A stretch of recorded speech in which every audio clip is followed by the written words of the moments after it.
प्यारे बच्चों, बाजार में आए हुए गेस्ट पेपर के आधार पर मैं आप लोगों को अर्थशास्त्र का मॉडल सेट 4 के प्रश्नों को बता रहा हूं।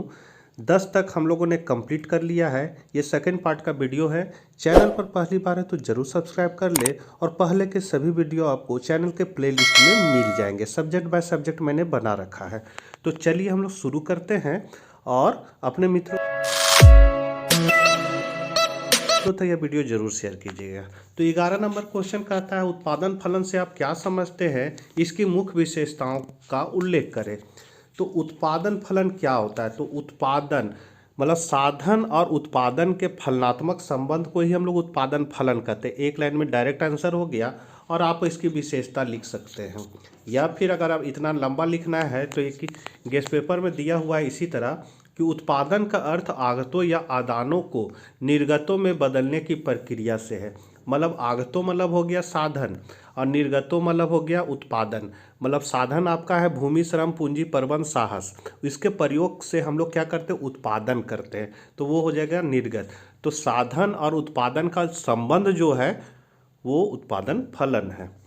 भूमि, श्रम, पूंजी, उद्यम उत्पादन के साधन या कारक है। उत्पादन इन साधनों के संयुक्त प्रयोग का परिणाम होता है। उत्पादन के साधनों को आगत तथा उत्पादन की मात्रा को निर्गत की संज्ञा दी जाती है। उत्पादन फलन एक दी हुई तकनीक के अंतर्गत आगतों तथा निर्गतों के संबंध की व्याख्या करता है। निर्गत को आगतों का फल या परिणाम कहा जा सकता है। इस प्रकार उत्पादन फलन इस तथ्य को व्यक्त करता है कि एक दी हुई प्रौद्योगिकी में आगतों के विभिन्न संयोग से निर्गत की कितनी अधिकतम मात्रा का उत्पादन संभव है। मान लें कि हम उत्पादन के दो साधनों या आगतों भूमि और श्रम का प्रयोग करते हैं। इस स्थिति में हम उत्पादन फलन को इस प्रकार व्यक्त कर सकते हैं, Q बराबर फंक्शन ऑफ x1 x2। इसमें F जो है यही फलनात्मक संबंध को बता रहा है और Q क्या बताएगा? उत्पादन को। और x1 x2 क्या है? आपका साधन है।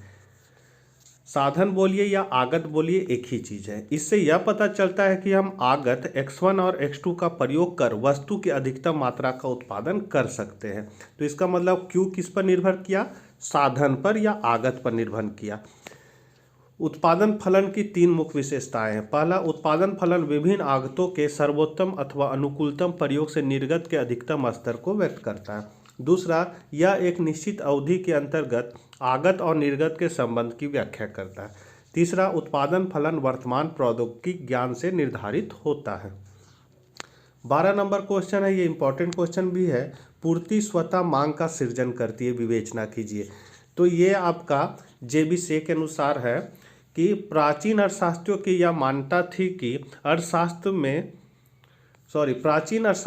मान्यता थी कि अर्थव्यवस्था में समानतापूर्ण रोजगार की स्थिति रहती है तथा इसमें उत्पादन एवं आय पूर्ण रोजगार के स्तर के अनुरूप रहते हैं। यह संभव है कि अल्पकाल में पूर्ण रोजगार की स्थिति नहीं रहे और कुछ हद तक बेरोजगारी हो जाए, लेकिन समान परिस्थिति में बेरोजगारी नहीं रहेगी। इसका कारण यह है कि एक स्वतंत्र पूंजीवादी अर्थव्यवस्था में आर्थिक शक्तियां इस प्रकार कार्यशील होती है जिससे मांग एवं पूर्ति में स्वतः सामंजस्य स्थापित हो जाता है। जेबी से के शब्दों में उत्पादन के द्वारा ही बाजार की सृष्टि होती है और उन्हीं के द्वारा ये बात बोला गया है कि पूर्ति स्वयं अपनी मांग का सृजन करती है। इस प्रकार से के बाजार नियम के अनुसार एक स्वतंत्र पूंजीवादी अर्थव्यवस्था में वस्तुओं की मांग का मूल स्रोत उत्पादन की प्रक्रिया में उत्पादन के साधनों को प्राप्त होने वाली आय है। उत्पादन के प्रत्येक स्तर पर जितनी वस्तुओं का उत्पादन होता है उतनी ही साधन आय का भी सृष्टि होती है। इसके फलस्वरूप उत्पादन में जितनी वृद्धि होगी उतनी ही वृद्धि साधन आय में भी होती है। अतः संपूर्ण मांग में कमी होने अथवा अति उत्पादन का कोई प्रश्न ही पैदा नहीं होता है, चूँकि उत्पादन के क्रम में उत्पादित सामग्री को खरीदने के लिए आवश्यक आय भी उत्पन्न हो जाता है। अतएव उत्पादन उस स्तर तक होगा जिस स्तर तक साधन इकाइयों का पूर्ण उपयोग नहीं हो जाती है।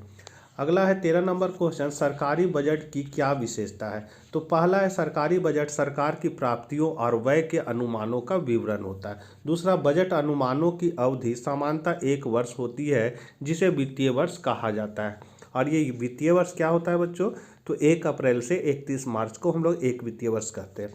इसमें व्यय की मदें और आय के स्रोत सरकार की नीतियों एवं लक्ष्यों के अनुरूप रखे जाते हैं। बजट लागू होने से पहले ही संसद से स्वीकृति करवाना आवश्यक होता है। अगला क्वेश्चन है व्यष्टि अर्थशास्त्र और समष्टि अर्थशास्त्र में भेद करें। ये बहुत इंपॉर्टेंट क्वेश्चन है बच्चों। तो अंतर का आधार है अर्थ। व्यष्टि अर्थशास्त्र क्या है?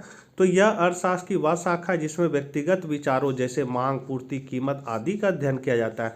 जबकि समष्टि अर्थशास्त्र में क्या है? तो यह अर्थशास्त्र की वह शाखा है जिसमें सामूहिक विचारों जैसे कुल मांग, कुल पूर्ति तथा सामान्य मूल्य आदि का अध्ययन किया जाता है। अब क्षेत्र, तो इसका क्षेत्र बहुत सीमित होता है, जैसे एक व्यक्ति, एक बाजार, एक फर्म आदि। जबकि इसका क्षेत्र व्यापक होता है, जैसे इसमें संपूर्ण राष्ट्रीय आय, रोजगार आदि का अध्ययन होता है। फिर है संबंधित विचार। व्यष्टि में क्या होगा? तो मांग, पूर्ति, मूल्य निर्धारण तथा बाजार के स्वरूप आदि व्यष्टिगत अर्थशास्त्र के विचार है। जबकि समष्टि में क्या है? तो कुल मांग, कुल पूर्ति, राष्ट्रीय आय आदि समष्टि अर्थशास्त्र के मुख्य विचार है। अब है दीर्घ उत्तरीय प्रश्न। 15वां नंबर क्वेश्चन है कुल घरेलू उत्पाद तथा कुल राष्ट्रीय उत्पाद में अंतर कीजिए। तो कुल घरेलू उत्पाद एक देश की भौगोलिक सीमाओं के अंदर एक लेखा वर्ष में उत्पादित सभी अंतिम वस्तुओं और सेवाओं का मौद्रिक मूल्य होता है।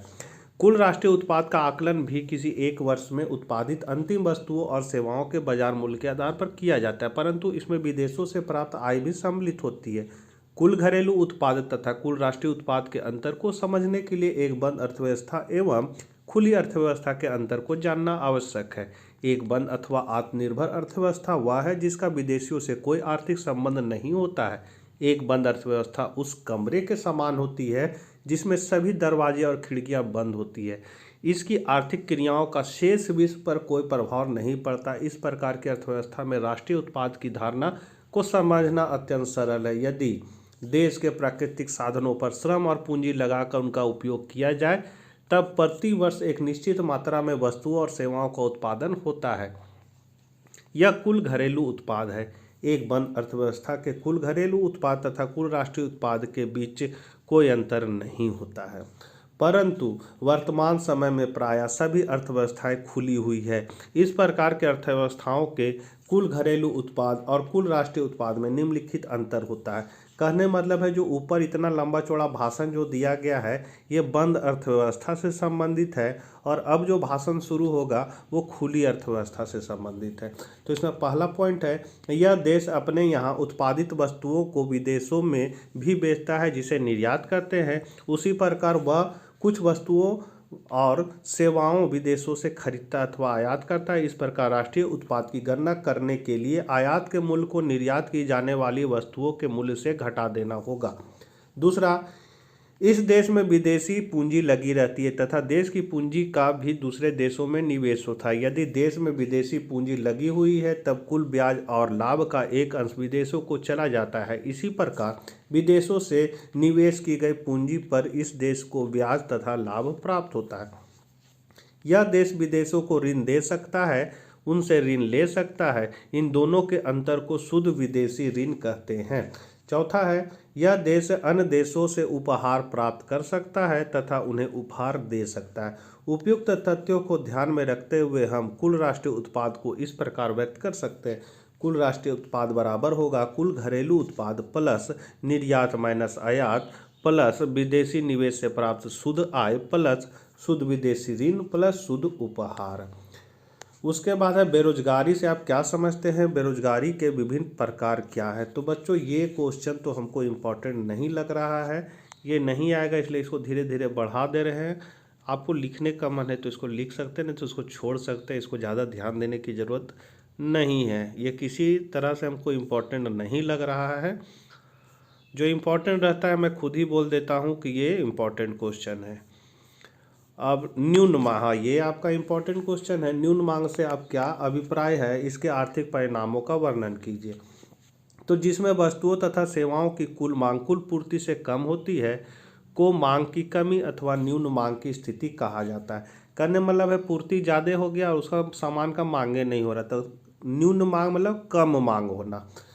सेम विलियम के अनुसार न्यून मांग से तात्पर्य उस स्थिति से जिसमें वर्तमान कुल मांग पूर्ण रोजगार की कुल मांग अथवा कुल पूर्ति से कम होती है। न्यून मांग के आर्थिक परिणाम, तो अल्पाधिकार की स्थिति में मांग की कमी से उत्पादन एवं रोजगार में कमी आती है। इसी स्थिति पर कीमत पर कुछ अधिक प्रभाव नहीं होता है। यदि अर्थव्यवस्था में उत्पादकों की संख्या अधिक होती है एवं आपस में प्रतियोगिता होते हैं तो मांग में कमी होने के कारण कीमत में कमी हो जाती है एवं उत्पादन तथा रोजगार में कमी नहीं होती है। तीसरा है विकसित अर्थव्यवस्था में मांग में कमी के फलस्वरूप उद्योग क्षेत्र में रोजगार एवं उत्पादन पर अधिक प्रभाव होता है। यदि सरकार कृषि में मूल्य सहायता की नीति अपनाती है तो इस क्षेत्र में रोजगार एवं उत्पादन में भी कमी होगी। यह इस कारण होता है क्योंकि अधिकतर अर्थव्यवस्था अल्पाधिकार प्रकृति की होती है। चौथा है प्रतियोगी अर्थव्यवस्था में जहां उत्पादन के साधनों की पूर्ति पूर्णतः लोचदार होती है, मांग की कमी के कारण रोजगार एवं उत्पादन में भी कमी की जाती है। इसका कीमत पर कुछ अधिक प्रभाव नहीं होता। 18 नंबर क्वेश्चन है प्रगतिशील कर क्या है, इसके गुण दोष की व्याख्या करें। तो प्रगतिशील कर वह कर है जिसकी दर आय बढ़ने के साथ बढ़ती जाती है। प्रगतिशील कर में कम आय स्तर पर कम दर से तथा अधिक आय पर अधिक दर से कर आरोपित किया जाता है। प्रगतिशील कर के गुण, पहला है प्रगतिशील कर में धनी व्यक्तियों को निर्धन व्यक्तियों की अपेक्षा अधिक धन देना पड़ता है। अधिक धन मतलब यह अधिक कर हो जाएगा, अधिक कर देना पड़ता है। इसका कारण यह है कि अधिक आय वाले को अधिक कर देना पड़ता है और कम आय वाले को कम। प्रगतिशील कर से प्राप्त आय का उपयोग देश के आर्थिक विकास में किया जाता है जिससे राष्ट्रीय आय में वृद्धि होती है। तीसरा, ये एक अच्छे कर की विशेषता यह है कि आवश्यकता अनुसार आय में कमी या वृद्धि की जा सकती है। यह गुण प्रगतिशील कर में पाया जाता है क्योंकि इसकी दर सफलतापूर्वक घटाई या बढ़ाई जा सकती है। अब है प्रगतिशील कर के दोष। तो प्रगतिशील कर के भार को कम करने के लिए करदाता अनेक प्रकार की बेईमानी करता है। करदाता अपनी आय या लाभ कम दिखाता है जिससे उसे उतना ही कर नहीं देना पड़ता है कि उसे जो ईमानदारी से देना चाहिए। कर निर्धारण अधिकारी द्वारा होता है, इससे करदाता की क्षमता का कम ध्यान रखा जाता है। तीसरा, प्रगतिशील करों का उत्पादन पर बुरा प्रभाव पड़ता है क्योंकि धनी वर्ग को इस प्रकार के करों का भुगतान अपनी जेब से करना पड़ता है जिससे बचत में कमी आती है और बचत में कमी होने से पूंजी की मात्रा में भी घट जाती है जिससे भविष्य में उत्पादन की मात्रा का कम होना स्वाभाविक है। और लास्ट क्वेश्चन है वस्तु विनिमय प्रणाली क्या है, इसकी किन्हीं 3 कठिनाइयों को लिखे। तो ये क्वेश्चन भी इम्पोर्टेंट है। जिसमें वस्तुओं के साथ प्रत्यक्ष विनिमय होता है। विनिमय मतलब लेन देन होता है। उदाहरण के लिए चावल के बदले गेहूं, कपड़ा के बदले कागज या कलम मुद्रा के आविष्कार के वस्तु विनिमय प्रणाली का ही प्रचलन था, किंतु इस प्रणाली में बहुत सारे दोष थे जिसका निराकरण के लिए मुद्रा का आविष्कार हुआ। वस्तु विनिमय प्रणाली के 3 दोष। पहला, आवश्यकताओं के दोहरे संयोग का अभाव। तो वस्तु विनिमय प्रणाली में यदि हमें किसी वस्तु विशेष की आवश्यकता है तो हमें ऐसे व्यक्ति को ढूंढना पड़ेगा जिसके पास हमारी आवश्यकता की वस्तु हो और जो उस वस्तु के बदले में हमारे पास की किसी वस्तु को लेने के लिए तैयार हो। दूसरा है मूल्य के एक समान मापक का अभाव। वस्तु विनिमय प्रणाली की दूसरी प्रधान कठिनाई मूल्य के एक सर्वमान्य मापक के अभाव से संबंधित है। इस प्रणाली में मूल्य का कोई एक सर्वमान्य मापक नहीं होता है। इससे दो वस्तुओं के बीच विनिमय की शर्तों के निर्धारण में भी असुविधा होती है। तीसरा है मूल्य संचय की सुविधा का अभाव। तो वस्तु विनिमय प्रणाली की एक प्रमुख कठिनाई मूल्य संचय की सुविधा का अभाव है। इस पद्धति में वही व्यक्ति सबसे अधिक धनी माना जाएगा जिसके पास आवश्यक वस्तुओं जैसे अनाज, कपड़ा, जानवर तथा दूध आदि का सबसे बड़ा भंडारण हो। तो बच्चों, ये थे कुछ महत्वपूर्ण क्वेश्चन परीक्षा उपयोगी। अब हम लोग मिलते हैं नेक्स्ट वीडियो में, तब तक के लिए आज्ञा दीजिए। Bye bye.